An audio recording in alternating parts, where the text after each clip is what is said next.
Baik, selamat siang kepada seluruh rakyat bangsa Papua yang berada di pesisir pantai, yang berada di pegunungan Papua, yang berada di hutan rimba, dan juga yang berada di pulau-pulau yang berada di dataran rendah.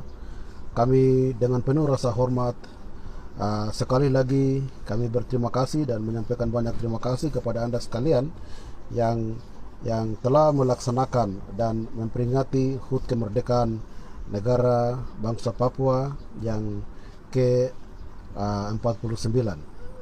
Dan juga kami menyampaikan banyak terima kasih kepada seluruh pendukung-pendukung perjuangan bangsa Papua yang berada di seluruh dunia, yang dimana dengan konsisten terus menyuarakan dan mendukung perjuangan bangsa Papua dari sisi hak asasi manusia, dari sisi demokrasi, keadilan, untuk secara bersama-sama menentukan masa depan bangsa Papua.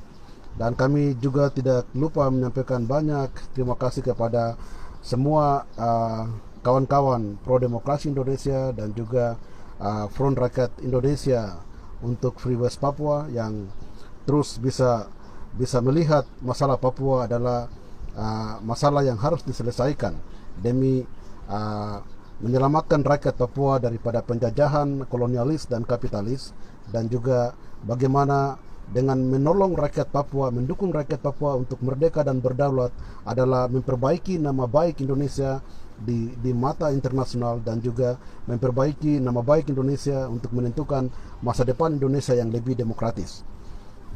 Pada kesempatan ini, atas nama rakyat Papua, izinkan kami sebagai Ketua Organisasi Induk Perjuangan Bangsa Papua atau Ketua OPM untuk menyampaikan kritik yang tegas terhadap pemerintah Jakarta yang dimana sedang mencoba memberikan secara sepihak menekan rakyat Papua untuk harus menerima pemberlakuan otonomi khusus jilid kedua, di mana asumsi dan juga proses yang sedang dilakukan oleh pemerintah Jakarta. Kami sebagai organisasi Papua Merdeka, kami melihat ada sesuatu yang mesti harus dibicarakan bersama-sama antara rakyat Papua dan juga antara pemerintah daerah yang merepresentatifkan pemerintah Jakarta di Papua, dan juga antara pemerintah Jakarta dan juga antara kelompok-kelompok yang sedang memperjuangkan nasib rakyat bangsa Papua. Karena seperti organisasi Papua Merdeka yang sudah berjuang dan melawan kolonialisme dan kapitalisme di tanah Papua yang sekarang sudah mencapai 58 tahun, kami sangat mengerti. Kami berjuang karena ada sebuah dasar ideologi dan juga ada sebuah keyakinan dan kepercayaan antara kami rakyat Papua untuk menentukan nasib bangsa Papua sesuai dengan kehendak rakyat Papua tanpa ditekan oleh bangsa-bangsa lain di seluruh dunia. Kami kembali ke konteks pemberlakuan otonomi khusus yang sudah dilakukan dalam tahapan pertama dari 2001 sampai dengan 2021, dan dalam masa yang sedikit lagi berakhir, kami mulai melihat ada sebuah proses yang sedang terjadi oleh pemerintah Jakarta yang mencoba untuk memecah belahkan kekuatan Komprador Indonesia sendiri di Papua. Sudah mulai mencoba mengambil beberapa representatif di parlemen tanpa melakukan konsultasi terhadap instansi atau beberapa pemimpin-pemimpin yang lain seperti DPRP, MRP, dan juga Gubernur Papua. Yang lebih parah lagi, kami tidak melihat sebuah inisiatif yang baik dari pemerintah Jakarta untuk bisa membuka ruang demokrasi bagi rakyat Papua secara komprehensif, untuk bagaimana rakyat Papua bisa menentukan pilihannya yang tepat dan baik bagi masa depan rakyat Papua. Ini masalah yang sedang terjadi yang kami lihat.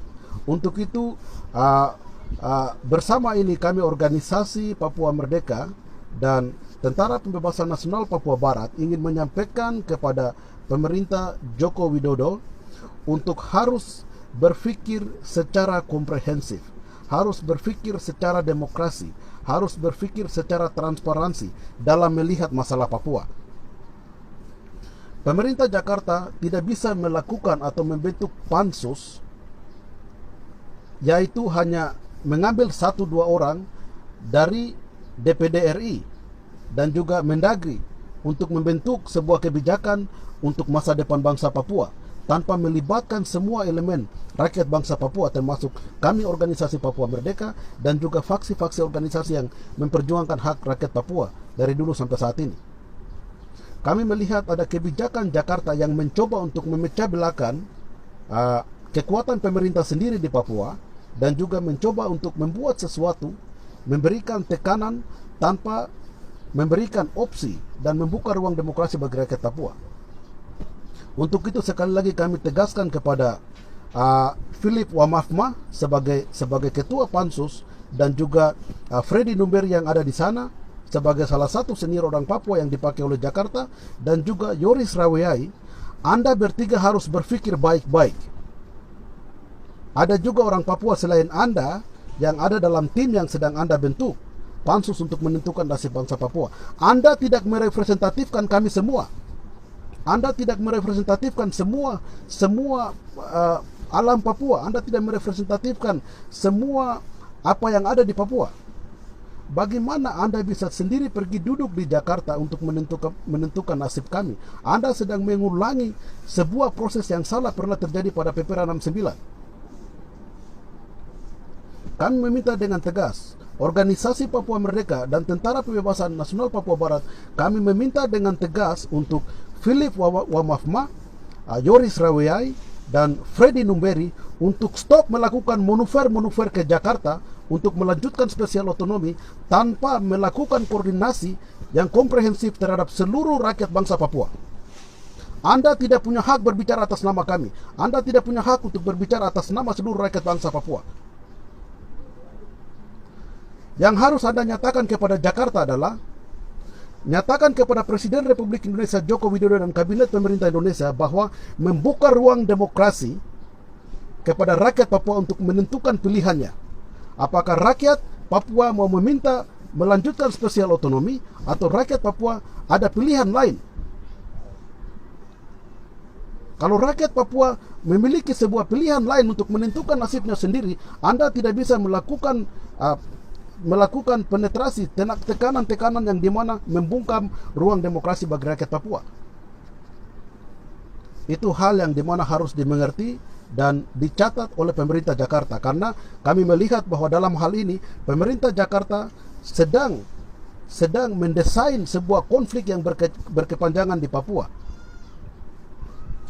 Hal yang kedua, Indonesia masih memiliki utang yang besar terhadap rakyat Papua.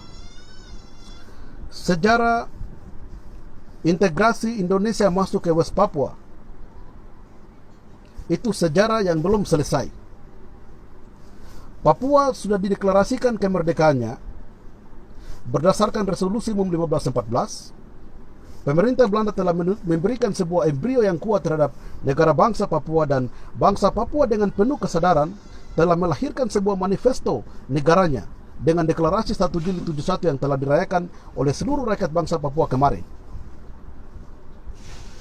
Integrasi Indonesia terhadap bangsa Papua yang dilakukan dari 1 Mei 1963 adalah cacat hukum.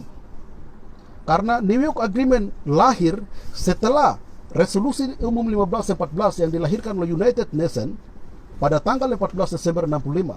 Maka itu New York Agreement yang dimana dilakukan antara pemerintah Indonesia, Belanda, dan Amerika tanpa melibatkan orang Papua, semua adalah fail. Semuanya adalah ilegal yang terjadi di bangsa Papua. Maka itu kontrak karya 7 April 67 dan juga pelaksanaan PPRA 69 itu semua dilakukan di luar daripada prosedur yang demokratik. Maka itu untuk menentukan nasib bangsa Papua, yang kami lihat setelah Indonesia ada di Papua, pemberlakuan otonomi khusus dalam prosesnya, dalam input proses maupun juga dalam keputusan-keputusan itu tidak pernah melibatkan orang Papua. Di sini kesalahan Indonesia. Yang ketiga, Indonesia punya masalah di Perserikatan Bangsa-Bangsa. Anda sudah menyatakan, Anda sudah admit Anda sudah realize di United Nations Human Rights Council bahwa Anda mengatakan bahwa Anda akan menerima fact finding mission atau tim pencari fakta. Kunjungan dari Human Rights ini belum tiba sampai di Papua dari PBB. Masalah-masalah ini harus ada pihak ketiga ke Papua melihat masalah ini secara komprehensif, dan setelah itu kami bisa menuju kepada sebuah proses keputusan yang dimana Anda melakukan. Jadi spesial otonomi saat ini dimana mau ditekan dan diberikan kepada rakyat Papua, semua harus stop dulu. Indonesia membuka diri, rakyat Papua tenang membuka diri, dan juga kami mengundang pihak internasional masuk melakukan sebuah tim untuk mencari fakta di Papua. Sebetulnya ada masalah apa di Papua sampai setiap hari TPN tetap bisa menembak TNI, sampai setiap hari bisa ada pembantaian, pembunuhan, pencurian. Ada masalah apa? Ini harus ada pihak ketiga yang datang dari internasional untuk melihat masalah di Papua. Kami yakin bahwa Jakarta sendiri tidak akan pernah mampu untuk menyelesaikan masalah Papua. Buktinya apa? Kasus Biak berdarah, Paniai berdarah, kasus Wamena berdarah, kasus Abe Pura berdarah, belum pernah selesaikan oleh pemerintah Indonesia. Indonesia tidak mampu untuk menyelesaikan semua kasus-kasus ini. Rakyat Indonesia, pemerintah Indonesia dan rakyat Papua membutuhkan pihak ketiga untuk menyelesaikan semua konflik politik yang terjadi di bangsa Papua. Pemerintah Indonesia sudah terkesan tidak mampu untuk menyelesaikan masalah-masalah yang terjadi di bangsa Papua. Untuk itu Presiden Joko Widodo dan kabinet Anda harus mengerti bahwa Anda harus menyelesaikan masalah Papua di tingkat internasional atau melibatkan pihak internasional untuk menyelesaikan masalah Papua. Anda sendiri sudah tidak mampu untuk menyelesaikan masalah Papua. Pesan terakhir kepada rakyat Papua. Jakarta mereka tahu kelemahan seluruh rakyat Papua, khususnya anggota-anggota DPR, MRP, gubernur dan segala macam. Jakarta tahu bahwa Anda rakus uang. Untuk itu keputusan pertama yang dilakukan oleh Pansus dan Mendagri, mereka mau meluncurkan uang. Ketika uang jalan, mereka akan menutup semua kebijakan-kebijakan yang positif untuk Anda lakukan. Untuk itu kami minta dengan hormat, ketika Anda menerima uang dan Anda melanjutkan pemberlakuan otonomi khusus bagi rakyat Papua, Anda akan tetap menjaga kolonialisme di Papua, akan tetap memicu konflik antara kami orang Papua dan juga antara Anda dan Jakarta. Untuk itu mulai saat ini, stop menerima setiap kebijakan untuk melanjutkan otonomi khusus, entah itu kebijakan dan pemberlakuan uang, pemberlakuan undang-undang otonomi khusus, kebijakan yang lain-lain. Mulai kali ini semua stop dan kita duduk bicara bersama-sama. Rakyat Papua harus percaya diri bahwa kami memiliki sejarah. Kami adalah sebuah bangsa. Kami mempunyai harga diri. Kami mempunyai martabat yang harus dihargai oleh seluruh bangsa-bangsa di dunia, termasuk kolonial Indonesia. Uang, pembangunan dan segala macam tidak akan pernah mengubah nasib kita. Akan tetap menjajah kita systematically. Mereka akan membunuh kita secara diam-diam dan mereka akan menghabiskan seluruh rakyat Papua sesuai dengan apa yang disampaikan oleh Ali Murtopo, bahwa dia tidak memerlukan manusia Papua di bumi Papua, tapi yang dia perlukan adalah hasil bumi. Ini akan terjadi. Ini merupakan impian Indonesia. Ini merupakan strategi Indonesia. Ini merupakan konstitusi Indonesia bagaimana untuk membunuh semua orang Papua. Mulai saat ini rakyat Papua harus kuat. Semua organisasi politik, organisasi perjuangan bangsa Papua harus semua kuat. Kami meminta kepada Jakarta untuk Jakarta melibatkan pihak internasional, duduk bersama rakyat Papua dan menyelesaikan semua kasus politik yang terjadi di tanah Papua. Atas perhatiannya, kami sampaikan banyak terima kasih.